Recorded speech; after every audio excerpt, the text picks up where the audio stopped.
একটা মেয়ে যার হৃদয় ছিল এতটাই কোমল যে অন্যের কষ্ট সে নিজের কষ্টের থেকেও বেশি অনুভব করত। এই গল্প সেই শবরীর। শবরী ছিলেন এক আদিবাসী ভিল কন্যা। ছোট থেকেই তার মনে ছিল অসীম দয়া আর ভালোবাসা, বিশেষ করে নির্দোষ প্রাণীদের প্রতি। কিন্তু একদিন তার জীবনে এমন এক মুহূর্ত এলো যা সব কিছু বদলে দিল। তার বিয়ে ঠিক হলো, চারদিকে আনন্দের প্রস্তুতি, কিন্তু সেই আনন্দের আড়ালে লুকিয়েছিল এক নিষ্ঠুর সত্য। বিয়ের আগের দিন বাড়িতে আনা হলো অনেক ভেড়া বকরি। শবরী অবাক হয়ে জিজ্ঞেস করলেন, এগুলো কেন? উত্তর শুনে তার বুক কেঁপে উঠল। কাল বিয়ের আগে এদের বলি দেওয়া হবে। এক মুহূর্তে যেন সবকিছু থেমে গেল। সেই রাতটা শবরী ঘুমোলেন না। তিনি বসে রইলেন সেই নিরীহ প্রাণীদের পাশে।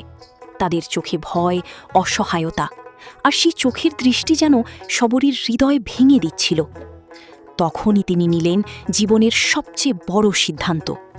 নিজের বিয়ে, নিজের ভবিষ্যৎ, নিজের সুখ সবকিছু ত্যাগ করে তিনি ঠিক করলেন তিনি চলে যাবেন, কারণ তিনি জানতেন তিনি না থাকলে এই বলি থেমে যেতে পারে। এভাবেই এক রাতেই নিঃশব্দে শবরী ছেড়ে গেলেন তার বাড়ি আর পা বাড়ালেন অজানা এক জঙ্গলের পথে। কিন্তু এখানেই শেষ নয়, এটাই ছিল তার প্রকৃত যাত্রার শুরু।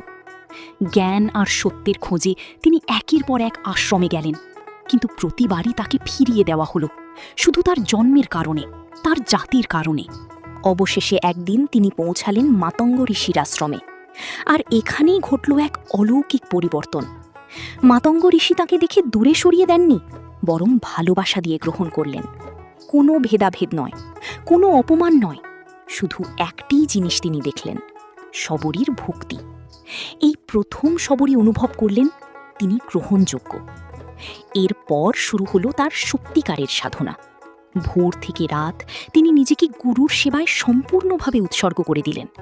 আশ্রম পরিষ্কার করা, গরুর যত্ন নেওয়া, দুধ দোয়ানো, রান্না করা, প্রতিটি কাজ তিনি করতেন ভালোবাসা আর ভক্তি দিয়ে। এই কাজগুলো তার কাছে শুধু কাজ ছিল না, ছিল পূজা। আর অটল ভক্তি শবরীকে গড়ে তুলল এক মহান ভক্তে।